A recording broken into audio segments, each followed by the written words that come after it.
The Halli Casser-Jayne Show airs Wednesdays, 3 p.m. Eastern. The podcast's always available online at HalliCasser-Jayne.com.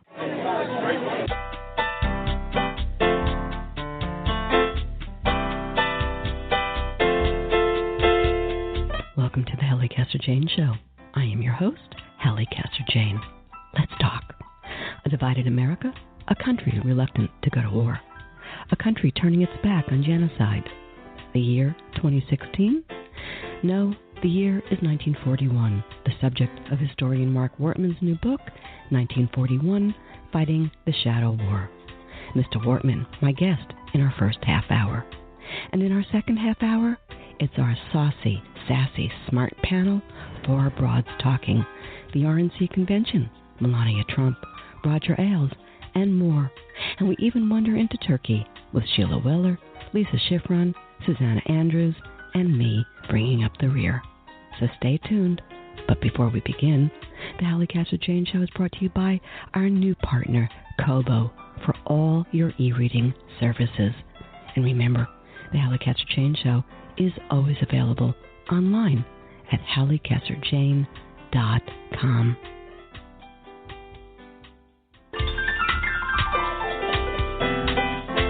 Conventional wisdom dictates that the U.S. entered World War II in retaliation for the bombing of Pearl Harbor on December 8, 1941.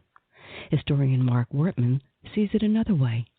In his new book, 1941, Fighting the Shadow War, A Divided America in a World at War, Wortman compellingly reveals the ways in which America played an increasingly significant and clandestine role in the war in the months and years prior to officially joining the battle. Timed to the 75th anniversary year of U.S. entry into World War II, Wortman skillfully interweaves military, political, and social history, populating his work with perennially fascinating characters like Churchill, Lindbergh, both branches of the Roosevelt family at odds over the idea of going to war, FDR advisor and emissary Harry Hopkins, and finally journalist William Shirer and Philip Johnson, who would become a renowned architect, Sherer, fervently anti-Nazi, and Johnson, a Nazi sympathizer. Wortman, the author of 2 previous books, has written for many popular publications, including Smithsonian, Vanity Fair, and Town and Country, and his essays and reviews appear frequently on the Daily Beast. Let's talk. Mark, gotta say it. This is really well done, nicely done. One of your reviewers said, 1941 has the sweep and intimacy of an epic novel and military thriller. And I just want you to know that I concur. But let's start with this, okay? Why take it on? This has been explored before. Where'd you want to go? What stimulated? What got you into it? What's this all about for you? Sure. Well, let me first talk about when you say it's been done before. It actually, while many aspects of the period before U.S. entry into World War II have been studied, there have been very few people who have looked at the way in which what was going on in the American scene was reflecting what was going on elsewhere in the world, and how what was going on in the wars in other places in the world was also reflecting back the domestic issues in American politics. I mean, Hitler was very, very aware of the battle between the isolationists and the interventionists in the U.S. And Japan was also very aware that they were facing embargoes of vital aviation fuel, particularly from the United States. So what happened in the United States had a big effect on the war, and that story really hasn't been told fully, nor has the story of how the U.S. was both debating whether it should be going to war and going to war simultaneously. I mean, the United States military forces were deep into the combat zones, and American military personnel were dying in combat way before Pearl Harbor. So that story isn't as well known as it should be. So let's get into the weeds of some of this that you do in this terrific book, all right? Pre-war stage, World War II. And I had to put it like this, but I'm going to. Go with me here. World War II today is just about the world's perfect war. We won. The Allies won. We think World War II and we think rah-rah, sis, boom, bah. My father, and now I know from reading your book, your father, men of the greatest generation, couldn't wait to fight the Krauts, at least my dad, I know that, and his friends, and the Japs. And yet, you write of a reluctant America. Your subtitle, Divided America in a World at War. In fact, you call it the most conflicted generation. I think a lot of people would be surprised by that. Yes, indeed. And you had earlier asked about some of the motivations for writing this book. And one of the motivations was certainly that my father, I'm a baby boomer, my father and all the fathers that I knew had been in the war. And it was the greatest event in American history, certainly since the Civil War, the most important event, and it overshadowed our lives. But what I wanted to know was, so the U.S. did not get into the war in Europe for more than 2 years after the war started. And I asked, why didn't we get into that war? Why didn't we stop Hitler before the worst of the Holocaust? I come from a Jewish background, and I was always very aware that we had a very small family beyond the family members who had immigrated to America well before the war. So why didn't we intervene when Hitler could have been stopped? And why didn't we make more of an effort to force back the Japanese out of China before the horrors that took place there? I mean, these were really serious questions. And I also wanted to know, what did it feel like to be a lone great power nation at peace in a world that was completely in flames? You know, what was their thinking that was going on? And yes, we do tend to look at that generation, that greatest generation, through the lens of their heroism and going and doing the job of in being their part in that grand alliance that won World War II. And we have these memories of the good war, the war in which the nation was united, and that brought the end of conflict in Asia and Europe. But in fact, that generation was not so much different than today's world, in the sense that before Pearl Harbor, the United States was incredibly divided. You say, well, they wanted to get into the war. No, in fact, Americans really, by and large, did not want to get into the war. Most polls taken during the period showed that the American population was really scared about what was going on in Europe, thought it posed a serious danger to the United States, and they did not want to send American boys to fight. There's that really deep conflict and paradox that on the one hand, you had American people saying it would be a disaster for us if Great Britain loses the war, because there was a really serious danger that Great Britain might be forced to capitulate, and Americans saying, well, the last thing we really want to do is to have Americans go over there and fight the war, So actually took Pearl Harbor and a declaration of war by Hitler against the United States for us to finally get into the war. Great cast of characters. I don't even know if we make people quite like them, although I don't know, maybe Trump is as grandiose as some of the characters. Yeah. Well, certainly in his own mind. Right. Back in the day. My apologies to Trump fans out there.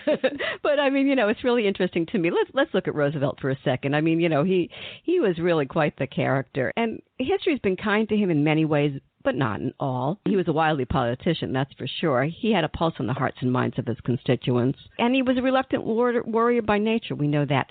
Anti-Semite, you and I are both of Jewish heritage. You know what the conversation is. We voted for, our families voted for him, and then why didn't he save our families? There's all of that. Well, what was your, and briefly, because I really have a lot of people I want to talk to you about, take on Roosevelt? Well, very briefly, he was a Hamlet. He was torn. He believed that he had to do everything to keep the British in the fight, that they were our first line of defense, but he also understood that the American people were not ready to go to war. He believed, particularly by the time 1941 rolled along, he believed that the United States was going to have to fight this war.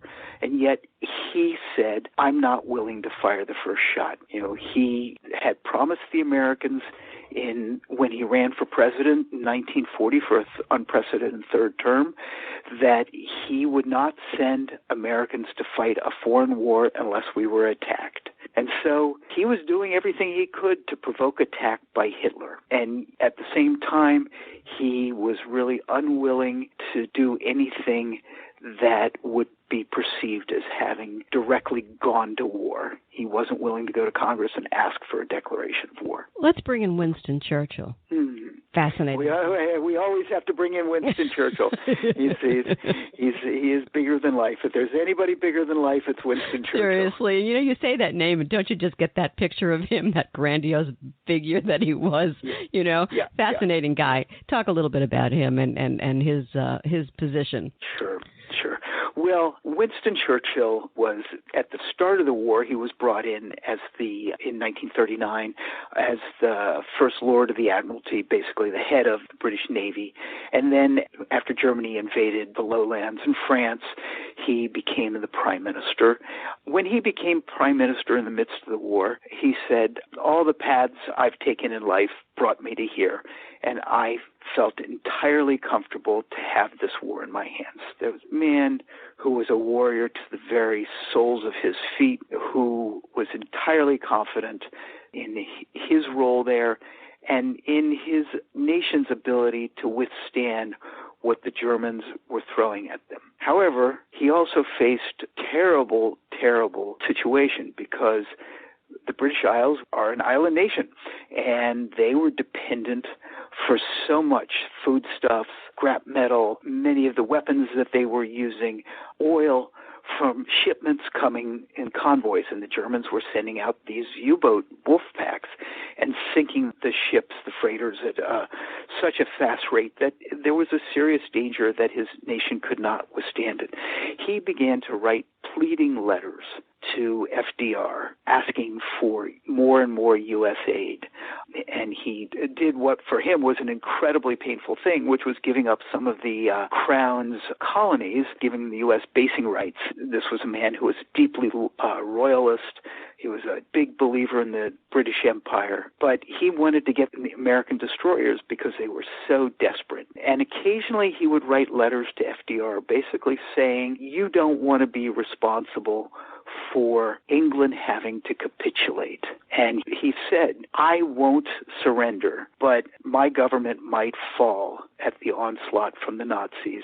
And if it does, who's to say what the next government will be? So he was really tugging at FDR's heart because FDR did not want to lose Great Britain to the Nazis. And we have to say that FDR came to his rescue. And this is one of the quiet things, and I'm going to say this so that we can go on because there are all these characters I just want to yak with you about. And then he gave the Lend-Lease program, which was basically giving them boats and things that they needed to fight the war without going to Congress per se and saying, give us money for the war. It was a game, correct? Yes. He told the American people we're going to become the arsenal of democracy. He didn't say the army of democracy. He said the arsenal of democracy. And basically what he did was convince Congress that if they gave him the power to provide weapons, whatever he deemed necessary for national security, to any nation that the president chose that served the national security interests, that he would be free to do this and to do it as a loan, not in return for payment. This really released Britain from the terrible burden. They were essentially bankrupt of having to figure out how to pay for these weapons. So FDR started supplying everything he could to the British. Much of that ended up at the bottom of the ocean, because these convoys were being sunk by the U-boats. But speaking of characters, when we talk about, in my book, when we talk about Lend-Lease and we talk about Churchill, we have to talk about Harry Hopkins. Can I tell you how much in love I am with Harry Hopkins and have been for years? Great man. To me, Harry Hopkins is, if there's one true hero of my book, it's Harry Hopkins. Absolutely. And to me, Harry Hopkins is the man who saved civilization and did it in 1941. Harry Hopkins, for your listeners who don't know about him, was he ran the WPA during the Great Depression, the early part of the Roosevelt administration. He was the son of a harness maker from Iowa. He was educated as a social worker, but had proved to be a great administrator. And he was even spoken of as a possible successor to FDR as president. But then he got deadly ill, and he had surgery that removed big chunks of his stomach. And after that, he was chronically malnourished. He was skeletal. There were famous photographs of him with, he had at one point borrowed Churchill's hat because he lost his own, and the hat was so big that it came down over his ears. It happened that the very night Germany invaded France, Harry Hopkins was at the White House. He was feeling ill. FDR invited him to stay over the night, and he was the man who came to dinner and never left. He stayed and lived on in the White House through most of the rest of World War II. He lived in what was known as the Lincoln Study then, and he and FDR got together every night, sat around together talking about the day's events. He became very much FDR's closest confidant and in some ways his alter ego. FDR put him in charge of Lend-Lease, so he was, after the WPA, when he ran the largest employment agent program in American history, with Lend-Lease he ran the largest armaments agency in American history. But he did more than that. FDR sent him to England. FDR didn't know Churchill, and what he knew about him he didn't particularly like. Churchill was a royalist. He believed firmly in the British Empire, the largest colonial empire in history, and Churchill was also known as a heavy drinker and something of a loose cannon. So FDR wasn't sure he was going to be able to work with this man. Then he sent Harry Hopkins to meet with him, and Hopkins and Churchill got along brilliantly. This sort of crude, very straight-talking man from the American Midwest and this old English royalist aristocrat got along famously. And Hopkins did everything he could to convince FDR that the United States had to do whatever it could to save Great Britain. And may have saved everybody, that Harry Hopkins. Great guy. I'm going to jump ahead because there's so much, as I said, I want to talk about. And I want to juxtapose two people who come up in this story. And one of them is a Nazi sympathizer, and the other becomes one of the great journalists of all time, in my opinion. And those two men, William Shirer, he was a Murrow boy, for those who don't know, Edward R. Murrow. He went on to write, by the way, The Rise and Fall of the Third Reich, one of the great books about the war. And then he up against Philip Johnson. Yikes. Yeah. Good luck putting that in 2 minutes. Have fun. Okay. All right. Very quickly, just to remind your listeners, Philip Johnson was the 20th century's most influential and many minds most important architect. But little known, during the 1930s, he had become enamored of Nazi Germany. He attended a rally with Hitler even before Hitler came to power. He returned to a Nuremberg rally, and there is good reason to believe that he had become an agent for Germany. He went with William Shirer on at the start of World War II. He went with the German army into Poland, and the two were forced to room together by the German propaganda ministry. And William Shirer, in his Berlin diary, which he published in 1941, and that became a major bestseller, William Shirer called him out as an American Nazi. And so the two of them are, in my book, kind of foils. Their lives intersect in very surprising ways. And then in later years, when the FBI started cracking down, or later in 1941, when the FBI started cracking down on German agents and Nazi activists in this country, they went after Johnson. They never ended up arresting him, but they interviewed Shirer about him.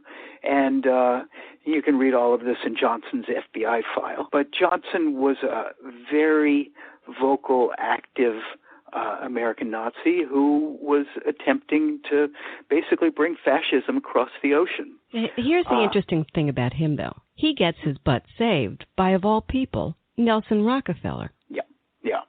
What? Now, I speculate about this, but I think it's pretty convincing. So Nelson Rockefeller had an interesting role in this period. Nelson Rockefeller was a young man. He was about the same age as Philip Johnson then, in his early 30s.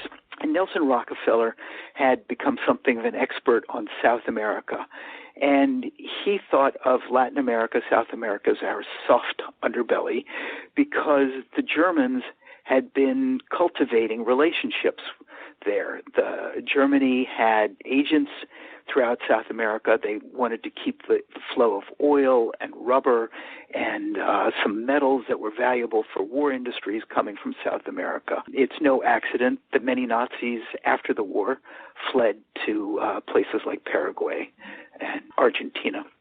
And Rockefeller was aware of the situation. He went to FDR, and FDR asked him to establish an agency to focus on South America, and that became something of an intelligence network with the role of both providing cultural ambassadors and to develop a better image for the United States in South America, but also to ferret out German agents and to try and end trade between Germany and South America. And he was quite successful at this.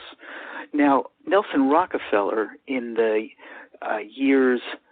in earlier years, his family were the major funders for the Museum of Modern Art in New York City. And Nelson Rockefeller his mother was the president. Nelson Rockefeller was on the board of directors.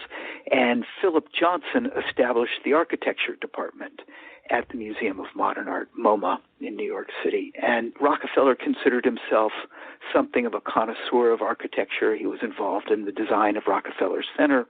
And he knew Philip Johnson very well. And when the FBI and Congress were going after Nazi agents in the United States, and eventually there were a series of indictments, and Philip Johnson was one of the names that was brought up. But of all the people in Johnson's circle, he was the only one who was never indicted. And I have to believe that Nelson Rockefeller said that this would not look good for our family if this man who helped to put the Museum of Modern Art on the map was put to trial, was indicted as a Nazi agent. Absolutely fascinating story. And now here comes the real boogeyman for me. Ready? Charles Lindbergh. Oh, Charles Lindbergh. Oh. Yeah. Well, so Charles Lindbergh is a complex man. You know, he was, of course, a hero to most Americans. This was the man who was the first to fly across the Atlantic Ocean, the lone eagle, Lucky Lindy, and Americans revered him. They absolutely revered him. And he was a brilliant man. He was a brilliant, brilliant man. But he, during the 1930s, another American who went over to Nazi Germany and was smitten with what he saw there. He went over on an aviation inspection tour a couple times. He happened also to be there during and attended the 1936 Berlin Olympics. But he came over as a guest of the German government, and they treated him royally, rolled out the red carpet to show him the German aviation industry. And they had a pretty wily view of what they were up to. They wanted him to see just how advanced German aviation was, and he came away deeply impressed. But they also tricked him into thinking that they had a much larger air force than they did. And he came back, gave a report saying that no nation on earth and no combination of nations on earth could compete with the German aviation, the German Luftwaffe. He told this to Joseph Kennedy, the U.S. ambassador to London, father of John Kennedy, and Joseph Kennedy became convinced that Great Britain was going to lose the war. He told FDR, there's no reason for us to waste our treasure, our limited military resources on the British. They're going to lose anyway. Lindbergh came back to the United States and began a campaign to keep the United States isolated from the war, to keep the U.S. from intervening in the war. He had a number of motives for this. Well, let me jump in because I am watching the clock, and let me just, because there's someplace I want to go with you on this that you might find interesting, which is he started really fighting against getting the war started, right? And he called it the Committee for America First. Yes. Now, there are two things that I want to go real quickly with you on. First on that, which is last night I actually heard on Fox News not Fox, it was on CNN, somebody say, America First. It comes straight out of Charles Lindbergh, Donald Trump. I almost plotzed. Yeah, it's been amazing. You know, when I started writing this book, I was thinking, okay, well, among the things to think about is we're coming up on the 75th anniversary of Pearl Harbor. And this is a big and momentous anniversary. A lot of the veterans have gone to their rewards, and this is an important event. But what I hadn't realized was that this period would be recycled in so many ways now. Right. And you know, when you talk about the anti-foreign fears, the anti-refugee statements, the raise our walls high, America first, all of this is language straight out of Lindbergh's speeches from 1941. Lindbergh was going around as the spokesman for America First. He would draw crowds that would number in the tens of thousands out, where he would basically deride foreign interests that were pushing America into this war. A lot of this was veiled references to Jews. And if I can just do a quick detour here, I spent a lot of time going through Lindbergh's personal diaries, the actual ones that he wrote out at the end of each day. They were published, large segments of them were published, but all of the references to Jews in them were expurgated.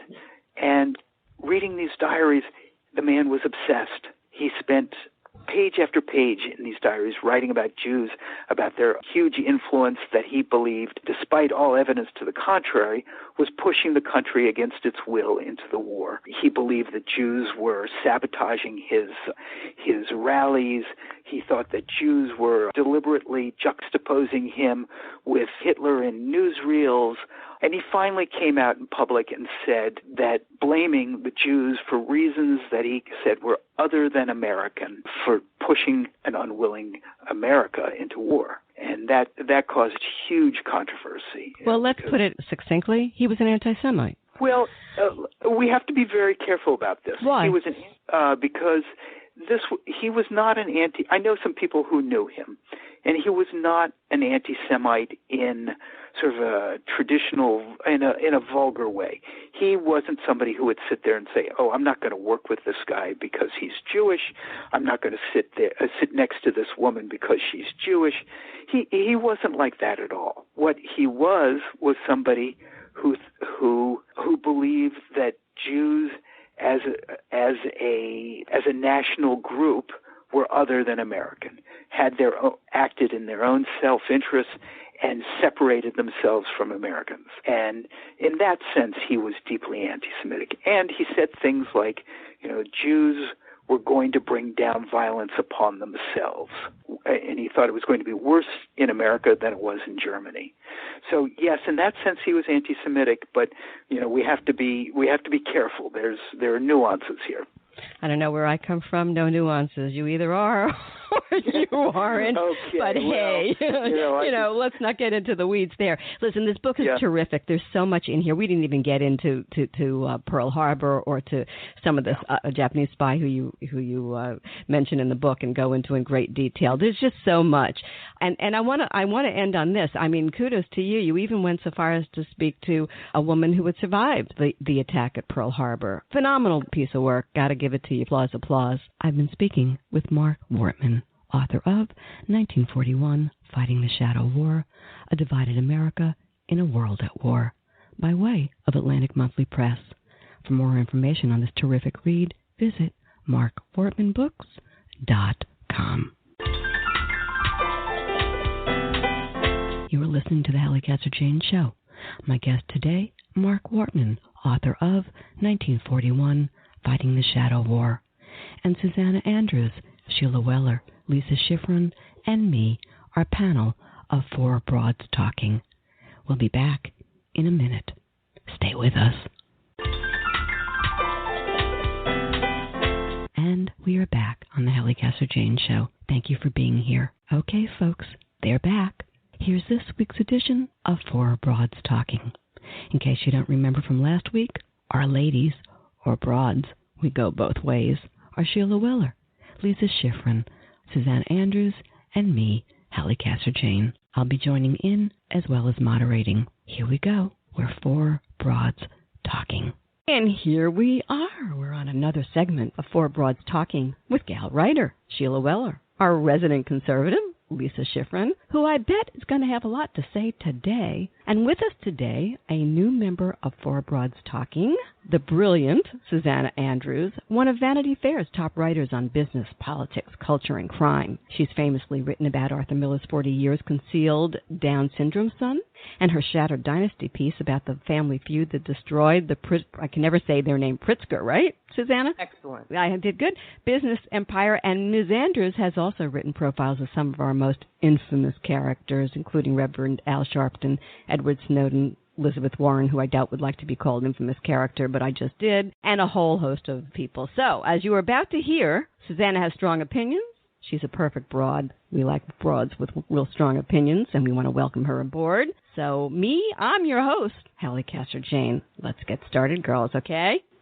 Okay. All right, here you go, Susanna. It's your trip, the first one, the GOP convention. You knew we were going to talk about this one. So as we record the second segment, night one is over. How about your first impressions? How did this whole thing go over for you? I'm in a state of shock still, so I'm going to try valiantly to. I thought it was a night of a hot button night, a night of grievance and rage and loss and fear, and not a lot of thick-skinned people in the group, and not a lot of solutions put on the table. Strangely enough, I thought Melania was the high point.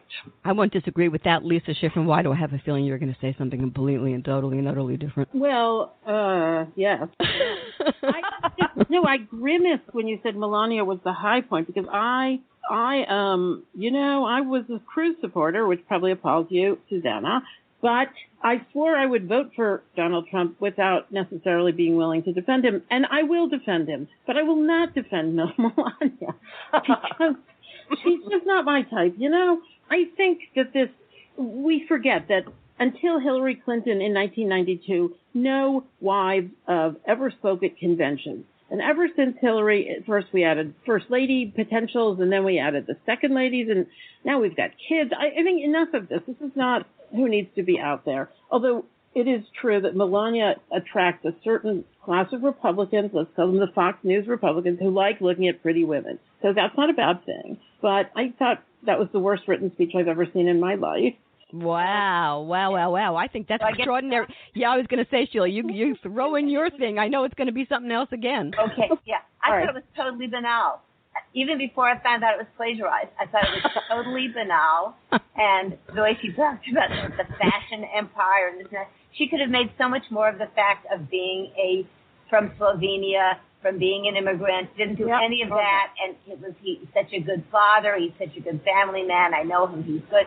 It was totally banal. Now, finding out that she plagiarized it from Michelle Obama was a disappointment to me. Well, I thought it was a boilerplate. Well, let me get my 2 cents in here, because I didn't. Besides the fact that she looked like a poodle, because that dress, I'm sorry, and I'm going to say that, because of all the clothes she could have put on and all of the style that she could have brought to it, that one just pissed me off. Sorry, but that's the way I feel about it. I actually thought, to the audience whom which she was playing to, I thought she was great. On the other hand, now that I know that she plagiarized it, how ironic that she plagiarized the nemesis of the Republican Party. Really, Michelle Obama's words. That fascinates me. Too deep into the plagiarizing thing, because it wasn't. I mean, look, the fact is there were 3 or 4 lines that clearly came out of some Obama speech, but you can find platitudes saying exactly this. My parents brought us up to work hard. We were taught you could do anything if you were willing to work hard. Every first lady says that. It's nonsense. No matter who says it, it's just boilerplate. Lisa, if you look at there were opportunities that were passed over. I also think, look, let's be clear. Melania didn't write it. Melania has never written a document in her life, maybe a shopping list. Melania read it. Oh my God, you're cruel. I think she read it very well, and I think that was part of the charm. I mean, it's very clear that she didn't write it because she could barely pronounce it. And I thought in that regard she was very effective. And I agree with Lisa about the plagiarism. There's a boilerplate, first lady to be speech, and I think what this really showed me, in any case, was the cynicism and the incompetence of Trump's advisors, and I don't think it reflected on her, the quote-unquote plagiarism issue. It was somebody made a ghastly mistake. If you look at the video that they put together of the two speeches of one saying one thing, it's uncanny just how much was literally almost word for word taken out. So I'm going to dispute that. But I do think your point about this, Susanna, is well taken, because she was not served well. But what really aggravated me more than anything is that the husband left her out to dry and didn't come to the rescue immediately. Even in the speech, she said he is loyal to the end. Where was the loyalty? She was hung out to dry. That. It was the third wife saying that.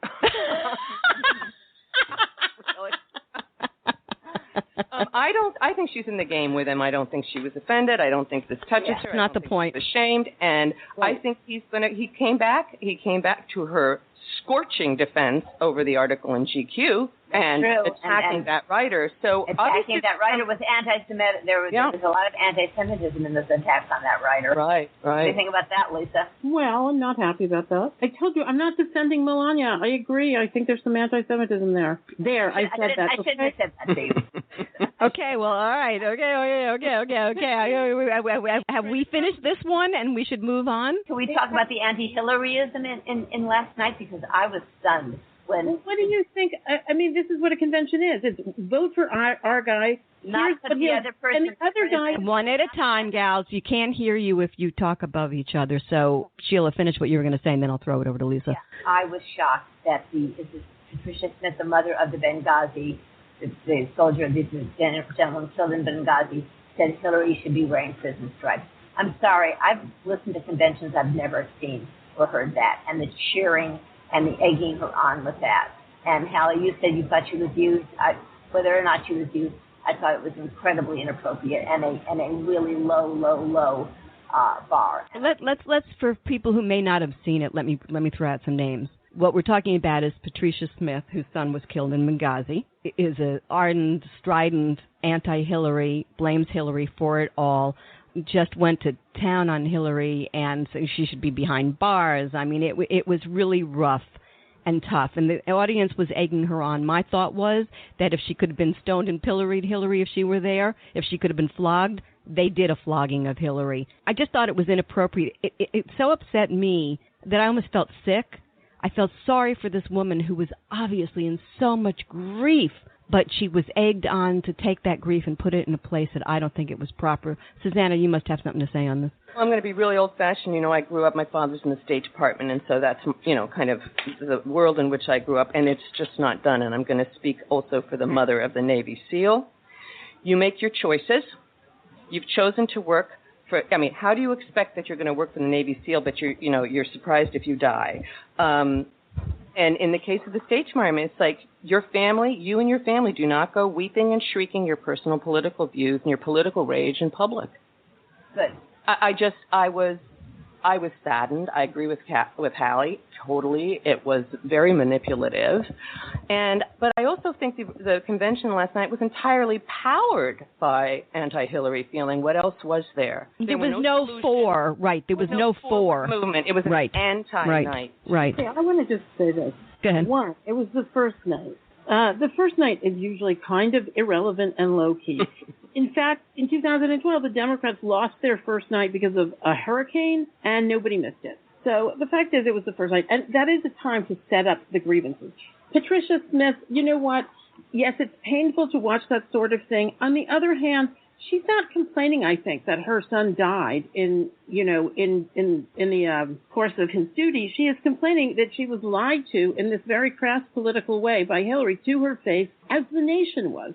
That's a grievance that, in fact, half the country actually takes quite seriously, the Republican half.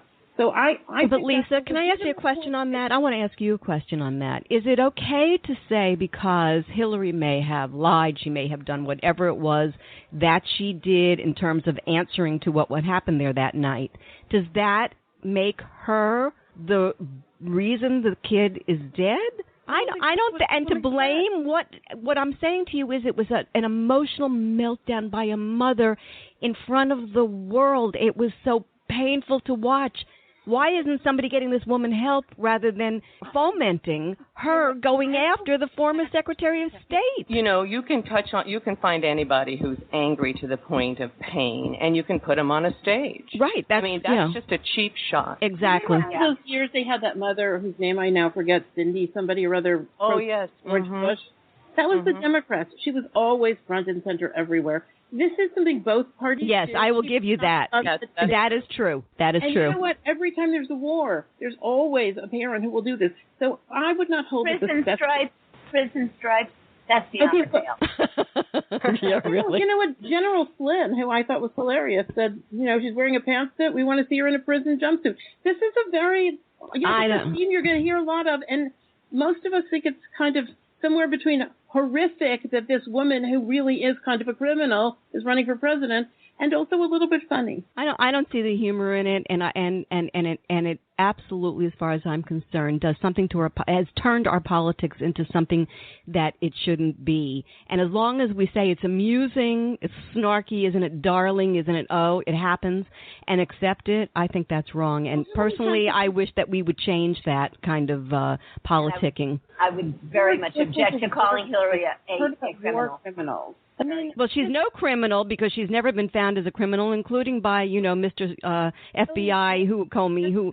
So she's not a criminal. So throwing that term around, what does that serve other than to play to the masses who aren't thinking anyway? Sometimes they're just going for the emotional thing. There was a great piece, by the way, that was just posted about the Republican Party being the party of emotional. I thought that was hysterical because it always used to be the Dems they used to blame being overly emotional, for whining and emotional. Right? Yeah. Mm-hmm. So maybe the tides are turning. Okay. The energy's shifting. Maybe that's it. I think that the important thing that we're not talking about is the actual substance of the evening. Now, those were not the best speeches, and many of them were not the best speakers, but they're really, first of all, there were some very promising young senators. Joni Ernst, Tom Cotton, these senators who served in the military, who came back and ran for office. Those are people to watch. Why did they put Joni Ernst on, the woman? They need women because he can't get any women to vote for him into the middle of the night. Why did she get relegated to the cheap time? But I don't know, that was a mistake, but she's great. She's a good speaker, and she's adorable, and she was a commander in Iraq, and she's smart. Sheila, you got anything to say about Joni Ernst or any of it, or Tom Cotton? Cotton, no. John Trim, I can't stand him. Me either. Joni Ernst, I thought she was likable. I know I don't like her politics. I don't mind that she wore. I thought it was kind of touching that she wore bread things on her feet to go to the school bus. I believe that. She too said her parents said she could do anything, so she gave the same kind of speech.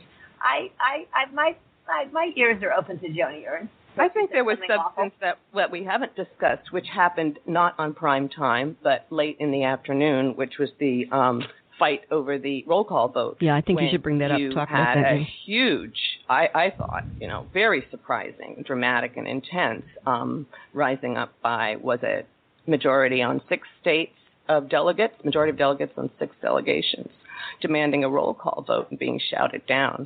And I think there's huge split in the Republican Party, huge dissent, but it wasn't showing on prime time. They lost, by the way. Yeah, they did lose. This is dissent and real dissent. Nobody is going to make the case that this was a smooth set of primaries and that the party isn't divided.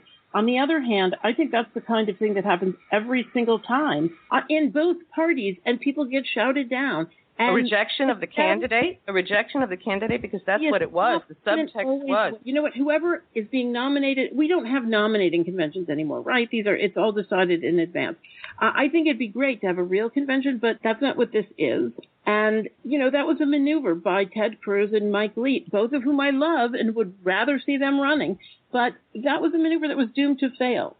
I mean, I think that was theatrics. And So if it was doomed to fail, can I ask that question? Theatrics, and also the other thing that I found very interesting was that they put all the veterans up at the end of the evening, and the convention center was empty. They always do that, right? But they always do. To watch. Yeah, I agree with you there. Can I go back to the doomed to fail? So if you knew it was doomed to fail, why do it other than for the crazy of it and the theatrics and the sticking the knife into the Trump thing and waving I'm not dead yet kind of thing. It was very self-serving, and so I don't think that worked. Can I bring up the old uncle in the attic? Yeah. Who do I think? Giuliani? Thank you, darling. You pick out. You got it, honey. Give it to me, Sheila. Did he give it? Yeah. I thought he was being paid. I heard him that afternoon being totally reasonable. There's a side of Rudy that's very charming and attractive, and he said, and he sounded very sane and everything. He was doing a performance for Donald Trump. He was doing a Christie with that. That was eek-inducing to me, and I didn't think it was genuine. I didn't think it was Rudy, but I think it was totally creepy, and it certainly creeped out all my Facebook friends. What did everybody else think? I thought he was doing exactly what you do when you want to rally the troops. He was trying. I mean, he was giving. Look, I love Rudy. I thought he was a great mayor. I think he is a little old to do that kind of really high energy cheerleading, but he did it because that's part of what goes on at a convention. I thought the audience was very low energy, and that's one reason it looked a little hollow. But I thought there was nothing he said that wasn't absolutely, reasonable. What about you, Susanna? Susanna, I want to hear what you have to say about that. I don't think that anything he says is reasonable. And I think the moment when the spittle started coming out of his mouth and he was gesticulating, I'm really sorry, I'm going to throw it in. I felt like I was watching a Nuremberg rally. And people were shouting and screaming, and they had tears in their eyes. And we're not really talking, actually, maybe we should take a moment to talk about really the substance of last night, which was under the rubric of Make America Safe Again. I found very harsh and tinged with racism and anti-immigrant feeling. And how far is that going to play in the country? How successful is that going to be? I want to go back to speakers were interesting. Yeah, let me go back to Giuliani just for 1 second, because this I do want. Screaming skull, I call him. Yeah, well, no, I the thing about it is this: it was, first of all, it was way out of character for him. It was, and that was kind of odd, and I felt badly for him because he has managed through all of the garbage that goes on over the years that you're in politics to maintain a certain, sophistication and honor and honorable, despite, some little glitches along the way. And I thought, wow, he really threw it away last night. He looked weak that he was doing it because somebody was, paying him to do it. He gave away a lot of his gravitas last night for Trump, and I thought it was really interesting. He was utterly sincere. He's very close to Trump. Well, he may be, but was, in fact, the only speaker who gave the traditional endorsement. Mm-hmm. Everyone else was hemming and hawing and not mentioning Trump's name or, swallowing it when they spoke. He was the full-on, full-throttle endorsement of the candidate. He's the only one we heard, and I think he was sincere. I think he meant everything he said. And I think that's the right way to do that if you're doing it. If you agree to do it, that's what you should do. Well, I'm not saying that that's not true. Go ahead, Sheila. What were you going to say? Yeah, just so angry, and Halli, I'm glad that you agreed with me. It wasn't the Rudy Giuliani that we see a lot, and I was embarrassed for him. I thought he was hurrying up to Trump, who obviously really is his friend. But there was nothing friendly about that. Talking about currying up to Trump, let's go to currying up on Trump, because poor Christie put his whole life on the line for Trump, and he wound up short-shriveled, and who knows what's going to happen to him. Anybody got anything? Susanna, I want to hear what you have to say about that. About Christie or Mike Pence? No, we'll get to Pence in a minute. I don't think Christie's hopes have been fully dashed yet, because I'm not sure that the marriage with Pence is going to last. And I think that Donald Trump, briefly, I don't think he blinked. I think he made a temporary accommodation with his children and his advisors. And I think his heart's with Christie. And I don't know. I think he's so temperamental that he could just throw over Pence. I know I'm just being kind of off the reservation with that, but Christie's hanging around like a little puppy there. I think he thinks he still has hope. Well, he came out for Trump this afternoon, by the way, which he hadn't for a whole bunch of hours. He just did a thing on CNN, and he went to bat for Trump and for Melania and yada, yada, yada. That just happened before we started taping. What do you want to say, Lisa? I want to, first of all, the final three that Trump liked, we understand that he loved Newt and he loved Christie, and Pence was the guy. All the sane people said, no, you should pick him because he's a grown-up. So I think there were a lot of reasons to pick Pence. I think none of them are perfect, as no one ever is. And I think Christie, for all sorts of reasons having to do with what he's done in New Jersey, would have been somewhat of a liability. I think Christie will make a fine attorney general, which is what everybody's always assumed he would end up being. Wow. And I think Newt is a little bit of, I love Newt. I think Newt's a loose cannon. And I think that he made, of those three, if that's your pool, he made the right choice, even though there are things you can say about Pence that are, a little bit politically problematic. But that would be true about anybody who he could have picked. I'm going to say this. 1 second to the what? And I don't think there's any chance that Pence will be off that ticket. Because that would look so childish. Yeah, I agree with you on that, Lisa. Yeah, they'll never get rid of him. He's been childish and bad. No, but he would never do something like that. He couldn't. He would alienate the whole reason that he did it was to embrace the conservatives, which I still, as we talked off air, I think that's well, I think that was the dumbest thing he could have done. He doesn't need those conservatives to win. He needs the center, and he had a place to build a center where people who were on the left, who are independent on the left and lean left, were going with Trump because he was looking a little bit more realistic on social issues and things like that. Now it's gone hard right. Speaking of social issues, I hope that this opens the door for women to see who Pence is. Something as incredibly personal and intimate and painful as a miscarriage. He's wanted women to report their miscarriages and have funerals, and he's absolutely awful. And I will go nuclear on Facebook about Pence and his virulent anti-choice politics from this day forward. What pro-life politician would you actually think was not anti-woman? A serious pro-life politician who's not anti-woman. That's a good question, but it's not him. Who was that really nice guy who was the?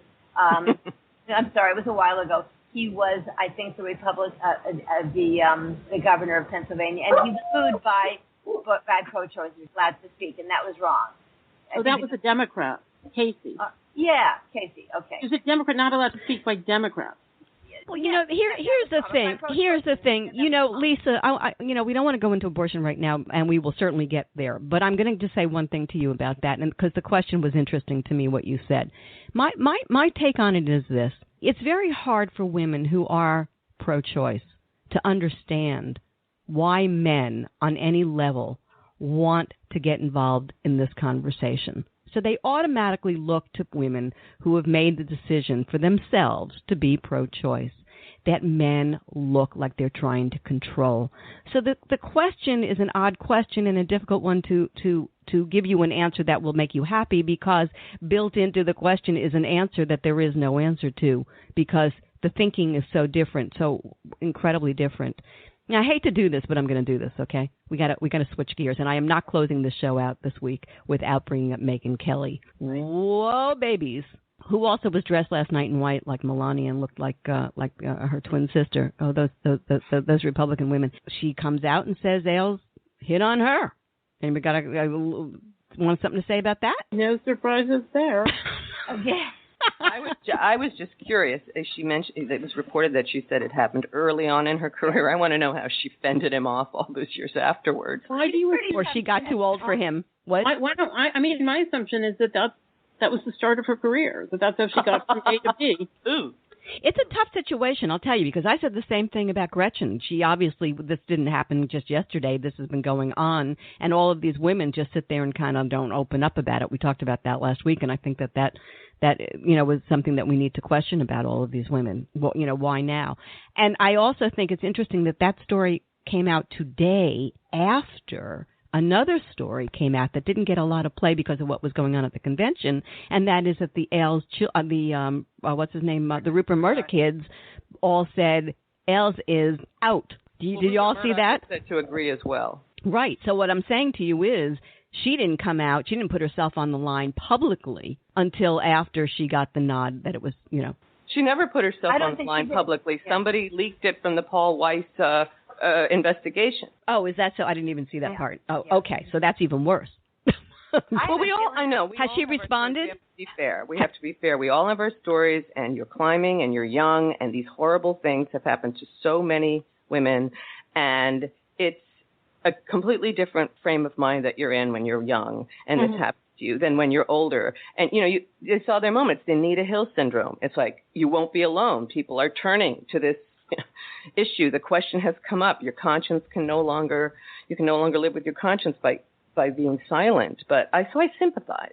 To a degree I do, and to a degree I don't. I don't think that this is about her conscience. I think that she didn't want to lie at this late date, having become a star who's probably headed off to a bigger network, And he's weak now. He's going down no matter. I mean, I think that the odds that look, you either played along or you didn't get anywhere. So I think that makes it sort of clear. And the fact of the matter is, it is a tough situation, and we all know that. But I think as she played along, we're not sure. I mean, I have a feeling she didn't. I have a feeling he came on to her and she said, "Sorry, Roger." We don't know that. That's just a feeling, and I don't think that that's a fair thing to bring, because the fact of the matter is she had one storied career over there, and somehow I get the feeling that he plays with those who play with him, and he doesn't play with those who don't play with him. Right, that's exactly what I was saying. And so I'm not sure that I'll agree with that one, Sheila. Okay, guess where we are? We're at Tell Us Something You Don't Know. We don't know. You want to tell us. You didn't get a chance to tell us. I'm going to start with you, Schiffren. Anything for us? I'm just going to say the real story this week is the coup in Turkey that may well have been set up by Erdogan himself, because he's got the purge list. He just took out 125 of his 375 generals. He's getting rid of half the judiciary. Teachers. He's taking out teachers from schools. He's destroying institution after institution, getting rid of anybody secular. Turkey is about to become Iran. It's scary, and it's going to have a huge effect on things. What about you, Lisa? Who did I say, Lisa? What shape am I in today, guys? Okay, who's next? Sheila, you go, Sheila. Yeah, I liked Hillary's speech at the NAACP. I liked Hillary. I liked when she said, when the 24-hour news cycle is over, I won't be. I want her to carry that on to the convention, and I hope she, too, has a lot of veterans at the convention and a lot of police officers at the convention. And I think she's playing this horrible thing that's happened to the heinous executions of the police officers. She's playing it the right way. That is absolutely heinous, but it doesn't change the fact that black men are pulled over more than white men. And I think she handled it very well at the NAACP convention. And I hope she's ensconced with blue lives at the Democratic convention. Susanna? I think you don't know, but. Well, I'm going to follow Sheila up on this because I've been fascinated at the silence of the NRA in the last week, and what I'm watching is this very question that seems to be emerging, at least on my end. I mean, I sort of noticed last week that everybody involved in this carnage was legally armed, as the NRA would have it, and nobody was safe, not the policemen, not the motorists, not the attackers in the end. And I'm wondering where we're going in terms of law enforcement and gun control. Is gun rights getting in the way of our police and law enforcement? Absolutely. That's a subject that I'm very interested in, and we'll talk later about that. Yeah, that's a great subject that we will certainly put on the docket as we go forward, because you can't not discuss it for sure. I want to bring this in, which is read on the New York Times today, not always the paper of record anymore, but it certainly is kind of an interesting poll. Hillary, 76% chance of winning the election.